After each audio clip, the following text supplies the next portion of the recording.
Seja bem-vinda ou bem-vindo ao canal Jardim da Empatia e hoje eu quero conversar com vocês sobre o filme Soul, que a Disney Pixar lançou recentemente no seu canal, ou melhor, serviço de streaming Disney Plus.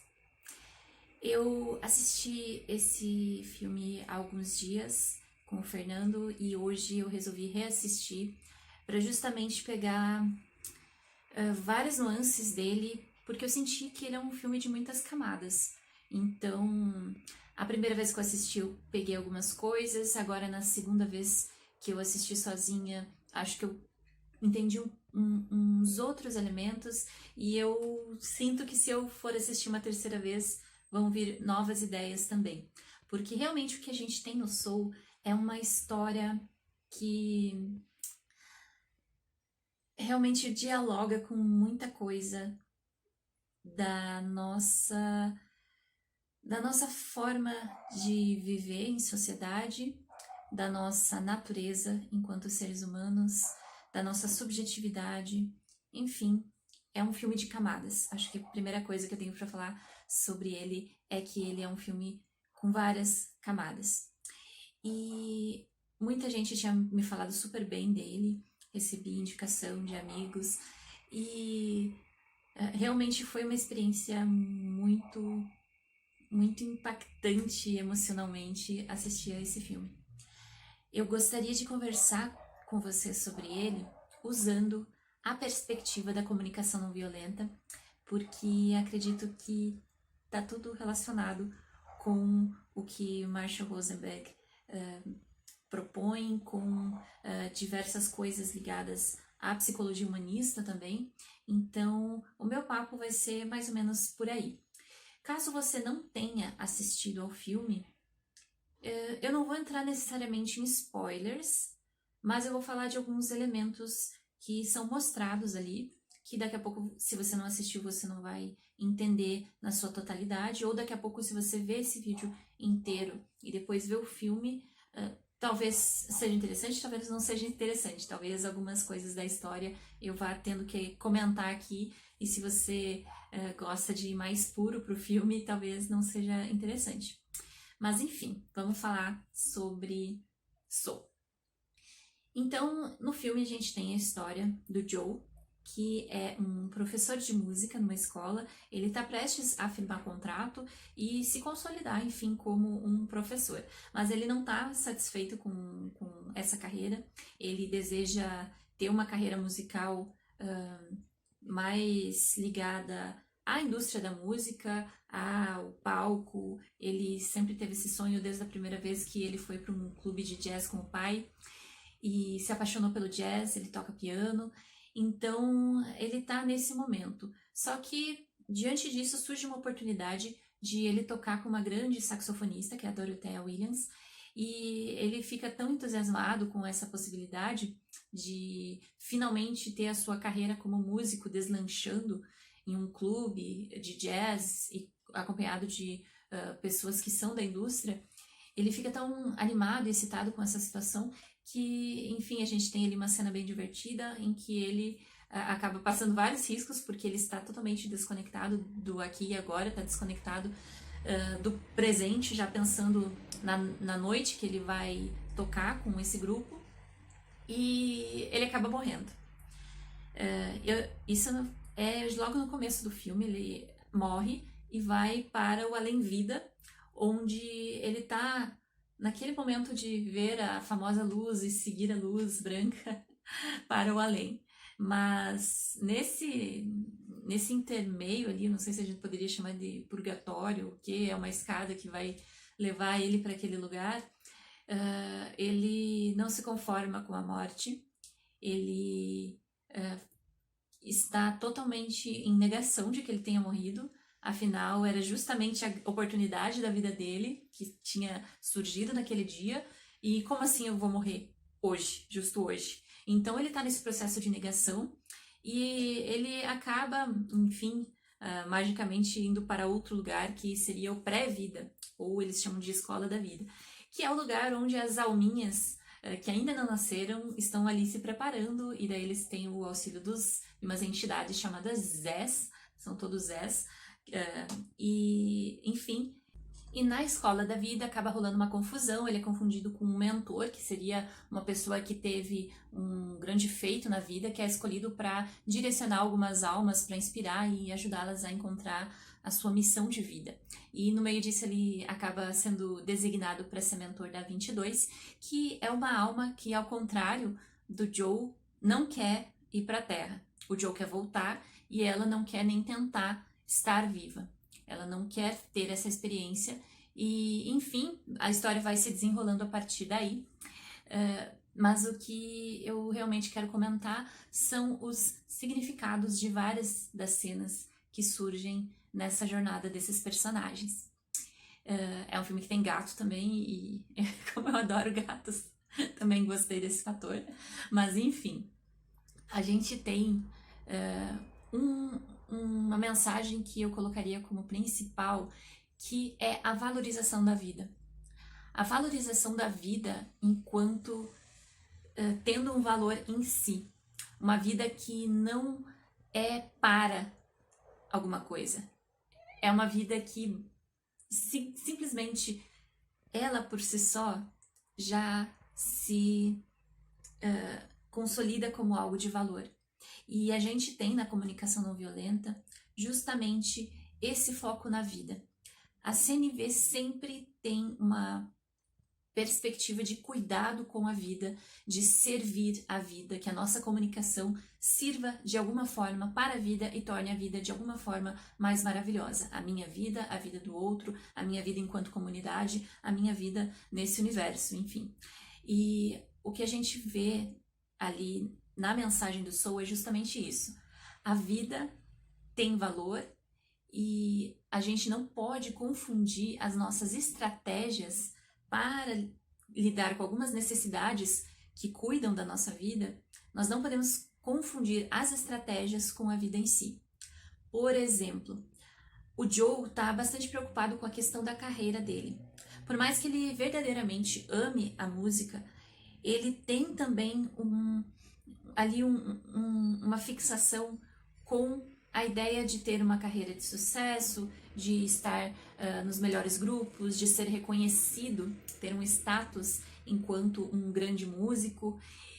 Então, para ele não basta apenas o prazer que a música traz, até bem bonito, assim como o filme mostra a conexão que ele tem com a arte e como isso leva as pessoas para outro lugar quando elas estão fazendo algo que realmente toca a sua alma, e elas vão para uma viagem psicodélica até, que a gente tem um outro personagem sensacional que é o Bicho Grilo, e quando as pessoas estão extremamente focadas. Na psicologia positiva existe um termo chamado flow. Eu acho que ali eles buscaram dar mais ou menos uma ilustração do que seria esse estado de flow, que é quando você se envolve tão profundamente com uma atividade gostosa, que traz sensação tão positiva e fluida, que você até perde a noção do tempo, perde a noção de espaço, e eu acho que ele retrata um pouquinho disso, desse estado de flow. E o Joe, ele identifica nessa possibilidade de carreira a própria vida, e é aí que reside o perigo, porque ao invés disso nos ajudar e nos impulsionar, isso pode fazer com que nós não enxerguemos o valor que a vida tem por si própria. E à medida que o Joe vai percebendo isso, a gente vai vendo como no nosso dia a dia nós nos desconectamos facilmente da vida em si. Aliás, é até interessante que o filme mostra que pessoas desconectadas da vida acabam se tornando almas perdidas. E essas almas perdidas são representadas como monstros que estão naquele estado de violência, de agressividade, perdidas, vagando lá numa dimensão que é assustadora na escuridão.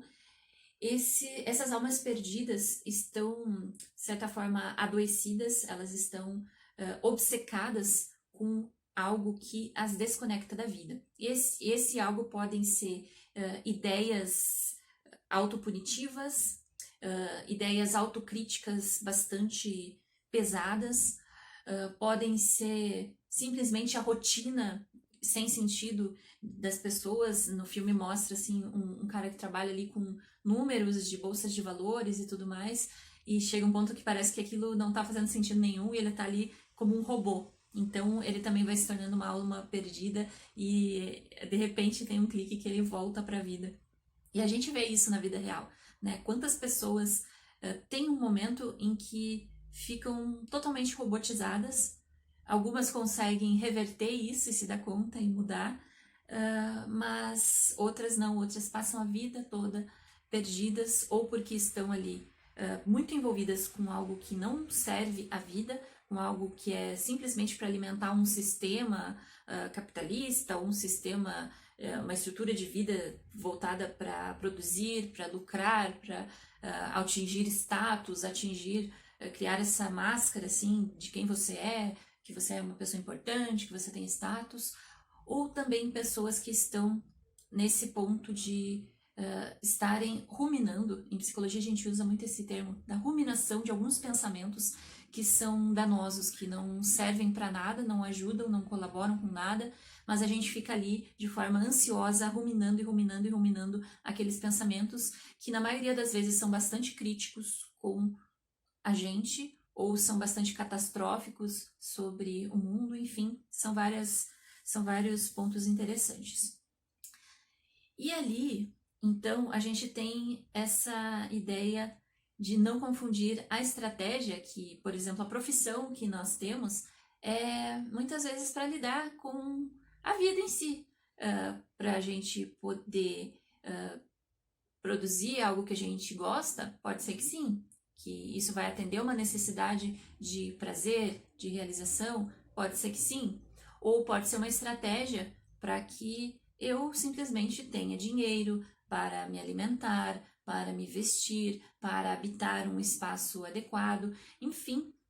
A gente tem isso muito visível quando o Joe, que na verdade é 22 com o gato, mas enfim, é uma confusão, quando eles vão no barbeiro e começam a conversar com o barbeiro sobre essa questão da carreira, dos sonhos. E o barbeiro sonhava em ser veterinário, mas acabou que a filha dele teve uma necessidade, e daí ele viu que ele ia conseguir dar conta de ajudar a família dele com a profissão de barbeiro, e que nem por isso ele é uma pessoa infeliz. E quantas pessoas mudam ao longo da sua vida pelos acontecimentos, acabam mudando de trajetória, mudando seus sonhos, e a gente sempre escuta, você tem que lutar pelos seus sonhos, os sonhos são super importantes. Ok, beleza, eles podem ser elementos que nos ajudam a nos motivar e tudo mais, mas nem sempre eles estão atrelados com a ideia de felicidade. Ali a gente vê que o barbeiro acaba ressignificando a felicidade dele por outras coisas. Então, ver um cliente sorrindo, que ele ajudou um cliente com corte de cabelo, é algo que traz uma satisfação para ele, é algo que ele se sente reconhecido. Então, na vida, a gente tem necessidades diversas e a gente vai adotando estratégias diferentes que podem ser adaptadas para lidar com essas necessidades. O que a gente não pode perder de foco é a vida. É que a vida não precisa servir a uma coisa. A vida não foi feita para dar lucro, a vida não foi feita para dar status, a vida simplesmente é. Ela é porque ela é. Então, estamos vivos e precisamos viver cada momento. Estar presente em cada momento, ter presença, olhar as pessoas que estão à nossa volta, sentir a sensação de uma brisa ou da chuva, olhar para o sol, estar onde nós estamos, seja em situações agradáveis ou até desagradáveis. Entender que sentir qualquer coisa, seja alegria, seja nervosismo, seja tristeza, são experiências de vida. E sem as experiências, a gente não tem realmente o propósito, a missão. A nossa sociedade costuma nos vender muito essa ideia do sonho máximo de felicidade, que tendo coisas, comprando coisas ou tendo status você vai ser feliz. E ok, a gente precisa de condições no nosso meio que nos favoreçam a ter uma vida digna e que atendam aos nossos direitos básicos enquanto seres humanos de ter uma vida digna. Mas o que a gente não pode perder de vista é que se eu não vejo o que está à minha volta, as minhas relações, as minhas conexões, as minhas sensações físicas, o meu corpo, se eu não vejo, se eu não valorizo, aos poucos eu vou me desconectando, aos poucos eu vou me perdendo, aos poucos eu posso cair nessa falsa ilusão de que eu sou a minha profissão. Eu não sou a minha profissão. Eu tenho uma profissão. Eu tenho a profissão de psicóloga, você pode ter a profissão de bombeiro, ou de médico, ou de vendedor, qualquer profissão. Ou não ter uma profissão formalizada, enfim, não estar no momento de trabalhar ou de estudar, isso não resume ninguém. Ninguém se resume à profissão, ninguém se resume ao status, e são coisas que a gente vai aprendendo com o passar dos anos. Talvez eu, há alguns anos atrás, pensasse de uma forma bem diferente.